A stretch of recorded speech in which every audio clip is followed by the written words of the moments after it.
रासोपाका वरिष्ठ नेता बालेन्द्र शाहको शपथ ग्रहणको सहित शुक्रबार मध्याह 12:34 निस्किएको छ।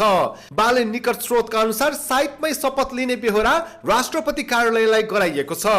यस क्रममा 108 जना बटुकले स्वस्तिक वाचन गर्नेछन् भने 107 बौद्ध लामा गुरुहरूबाट मङ्गल वाचन गराइनेछ। 7 जना ब्राह्मणले शङ्खनाद गरेर शपथ ग्रहण समारोहलाई सनातन धर्मबाट गुन्जयमान बनाउने तयारी छ। म हिन्दू धर्म अवलम्बीको सन्तान हो, म ऋषिको सन्तान हो। बालेन शाहलाई जनताले घन्टी दिएको छ। अब यो गर्ने काम त विभिन्न किसिमका विज्ञहरू हुनुहुन्छ माथिल्लो सदनमा। हामी त कृषकको छोरा हो, हामी श्रमिकका छोरा हो र यो बारेमा हामीलाई गरेर खानी त्यो विश्लेषण गरेर व्याख्या गरेर उहाँहरूसँग बहस गरेर हिँड्ने र सोध्ने र समाचार सुन्ने हामीहरूलाई अधिकांश नेपालीहरू फुर्सद छैन।